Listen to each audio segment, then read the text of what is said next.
Hello everyone, welcome to our YouTube channel legal concept classes. आज बात करेंगे UGC NET paper one paper two law के बारे में। एक एस्पिरेंट क्या क्या डिफ़िकल्टीज फेस करता है ड्यूरिंग हिज प्रिपरेशन, वो हर एक डाउट, हर एक क्वेश्चन हम डिस्कस करेंगे मनदीप शर्मा जी के साथ, जिन्होंने यूजीसी नेट जेआरएफ क्वालिफाई किया। हाँ जी सर, तो यूजीसी नेट जेआरएफ की तैयारी करते टाइम जो एस्पिरेंट सबसे बड़ी प्रॉब्लम फेस करता है कि वो कहाँ से क्या क्या पढ़े, तो आप इसके बारे में क्या बताना चाहेंगे? तो बेसिकली इसके बारे में जैसे आईपीसी हो गया, सेल्स ऑफ गुड्स एक्ट हो गया, जी। कॉन्स्टिट्यूशन हो गया, पार्टनरशिप हो गया, इन सब सभी सब्जेक्ट के बेयर एक्ट्स हैं। तो उस टाइम मैंने बेयर एक्ट को ही प्रेफर किया। और जैसे थ्योरेटिकल सब्जेक्ट जैसे जूरिस्प्रूडेंस हो गए, इंटरनेशनल हो गया, इंटेलेक्चुअल प्रॉपर्टी राइट हो गया, तो जो ये थ्योरेटिकल सब्जेक्ट थे, इन सब्जेक्ट के लिए मैंने बुक्स प्रेफर की, बुक से खुद नोट्स बनाए और फिर जेआरएफ क्रैक किया। Okay sir, okay. और एक और जो क्वेश्चन माइंड में आता है बच्चों के, कि क्या कोचिंग से ही सिर्फ नेट के पेपर को क्रैक किया जा सकता है? बेसिकली मैं ये इस क्वेश्चन पे ये बोलना चाहता हूँ कि ये डिपेंड करता है एस्पिरेंट कि वो हाँ जी। कितना हार्ड वर्क करते हैं। कोचिंग मेरे मुझे नहीं लगता कि सफिशिएंट है। अगर एस्पिरेंट हार्ड वर्किंग है तो वो इजीली नेट या जेआरएफ क्रैक कर सकते हैं। Okay sir, okay. कि सेल्फ स्टडी से भी बच्चा नेट के एग्ज़ाम को क्रैक कर सकता है। हाँ बिल्कुल। हाँ जी, तो फर्स्ट पेपर जो काफ़ी डिफ़िकल्ट होता है हर एक नेट की तैयारी करने वाले बच्चे के लिए, क्योंकि वो उसके सिलेबस से हट के होते हैं। जिसकी उसने तैयारी की है उससे वो बिल्कुल डिफरेंट होता है, तो बच्चा सोचता है कि अब फर्स्ट पेपर के लिए मैं कैसे प्रिपेयर करूँ। तो आप इसके बारे में क्या राय देंगे? तो जो फर्स्ट पेपर होता है वो वही डिसाइड करता है कि आपका नेट होगा या फिर जेआरएफ क्रैक करोगे। क्योंकि बेसिकली क्या होता है कि जो सेकंड पेपर होता है वो सभी के लिए कॉमन होता है। जैसे आप लॉ से हो, मैं लॉ से हूँ, कॉमर्स वालों के लिए कॉमर्स इजी है। हाँ जी, हाँ तो वो क्या है कि वो जैसे बी लॉ की बात आ गई तो आप B L L B, L L M की, तो कंटिन्यू आप लॉ पढ़ते आ रहे हो। हाँ जी। ठीक है। और पेपर वन क्या, वो थोड़ा हट के, जैसे कि उसके अंदर क्या क्या होगा, टीचिंग एप्टीट्यूड हो गया, इन्वायरमेंट से रिलेटेड हो गया, रिसर्च से रिलेटेड हो गया। तो वो जब उसकी प्रिपरेशन करते तो बच्चों को बोरिंग भी लगता है। हाँ जी। और मेरे को भी ये बोरिंग लगा था उस टाइम। बट उसके लिए मैंने अरियंत की बुक आती है हाँ जी। फर्स्ट पेपर की, और एक बुक आती है केवीएस मैदान की, दोनों बुक को प्रेफर किया था। जैसे जो अगर कोई बेसिक्स से स्टार्ट करता है फर्स्ट पेपर तो उसके लिए अरियंत है। और फिर अरियंत से फिर उसको मैं केवीएस के अंदर शिफ्ट हो गया था, केवीएस मैदान में, हाँ जी। जो थोड़ी डीप में है। हाँ जी। और साथ ही साथ फिर मैंने जो पी वाई क्यू होते हैं वो सोल्व किए थे।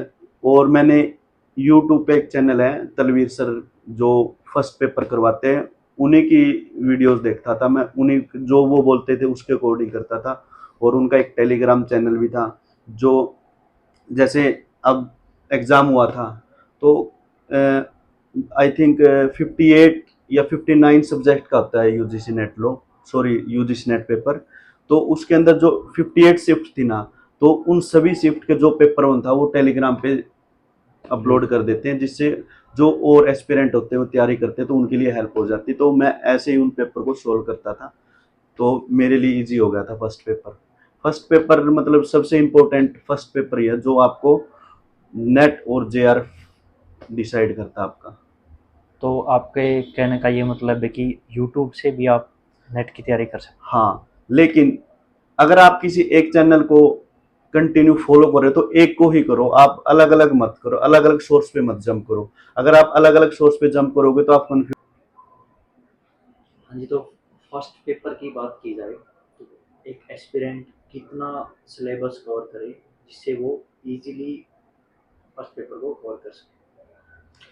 तो इसमें तो मैं ये बोलूँगा, क्योंकि फर्स्ट पेपर इम्पोर्टेंट है, तो मैं ये नहीं मानता कि हम कोई यूनिट को स्किप कर सकते हैं। हाँ, पेपर टू है, पेपर टू के अंदर हम स्किप कर सकते हैं, क्योंकि हम बेसिकली ग्रेजुएशन पोस्ट ग्रेजुएशन से वो चीज़ें पढ़ते आ रहे हैं, तो क्या पता हम उसमें तुक्का भी लगा सकते हैं। लेकिन फर्स्ट पेपर को मैं ये नहीं बोलूँगा कि हम कोई भी यूनिट स्किप करें। और लॉ के पेपर की बात की जाए तो इसके अंदर कौन सी वो मेजर यूनिट्स हैं जो बच्चे को टारगेट करनी चाहिए जिससे वो अच्छा स्कोर कर सके? तो इसमें पता है, हम स्पेसिफिकली ये नहीं बोल सकते कि कौन सी यूनिट मेजर होगी। जैसे मैंने 2 अटेम्प्ट दिए थे, फर्स्ट में मेरा नेट हुआ था और फिर उसके बाद मेरा जेआरएफ हुआ था। तो उसमें जैसे अब आईपीसी एक मेजर सब्जेक्ट है, लेकिन वो हर साल 2 या 3 ही क्वेश्चन पुट करते हैं उसमें। लेकिन अगर बात आती है मेजर की, तो मेरे अकॉर्डिंग जो जब मैंने प्रिपरेशन की थी, मैं ऑब्जर्व किए थे क्वेश्चन पेपर, तो उसमें कॉन्स्टिट्यूशन, जूरिस्प्रूडेंस, इंटरनेशनल लॉ और आईपीआर और टोट, तो ये इंपॉर्टेंट सब्जेक्ट थे जिसमें से मतलब ज्यादा से ज्यादा क्वेश्चन पुट करते हो। अप्रोक्सीमेट 6 और 7 क्वेश्चन आते ही आते हैं इसमें से। तो एक सबसे बड़ा जो क्वेश्चन आज का बच्चा फेस करता है कि पेपर लीक हो गया, बहुत सारे स्कैम्स होते हैं, या कई बार 2-3 अटेम्प्ट देने के बाद बच्चा क्रैक नहीं कर पाता। तो वो इन सारी चीज़ों से कैसे निकल के दोबारा से तैयारी स्टार्ट करके उसको कवर कर सकते हैं? तो बेसिकली जो नेट का एग्ज़ाम है ना, हम उसको अगर 6 मंथ हार्ड वर्क या अच्छे से प्रिपरेशन करें तो इजीली क्रैक कर सकते हैं। बात डिमोटिवेट की आती है, तो जब मैं खुद प्रिपरेशन कर रहा था 2023 के अंदर, तो उस टाइम क्या हुआ था, जो यूजीसी नेट का पेपर था वो पोस्टपोन हो गया था 2 और 3 मंथ्स। तो उस टाइम मैं भी डिमोटिवेट हो गया था, लेकिन डिमोटिवेशन करके हम अपने गोल है उस पर फोकस नहीं कर सकते। तो मेरा यही मानना है कि जो गोल है हमें उसकी तरफ फोकस करके आगे प्रिपरेशन करते रहना चाहिए। कि आप डिमोटिवेट हो गए थे एग्जाम के टाइम पे, तो एक बच्चा जब डिमोटिवेट होता है तो उसको किस तरीके से गो थ्रू उस चीज़ से कि वो दोबारा से फोकस करके अपनी प्रिपरेशन? तो जब 2023 के अंदर एग्ज़ाम था तो वो पोस्टपोन हो गया था, तो उस टाइम मैं भी डिमोटिवेट हो गया था। लेकिन मेरा ये मानना है कि अगर आपकी लाइफ में एक अच्छा दोस्त है तो आप उसके साथ कुछ भी शेयर कर सकते। तो उस टाइम जब मैं डिमोटिवेट हुआ था, तो मैंने अपने दोस्तों के साथ शेयर की कि जो बातें थी, तो उन्होंने फिर मेरे को मोटिवेट किया।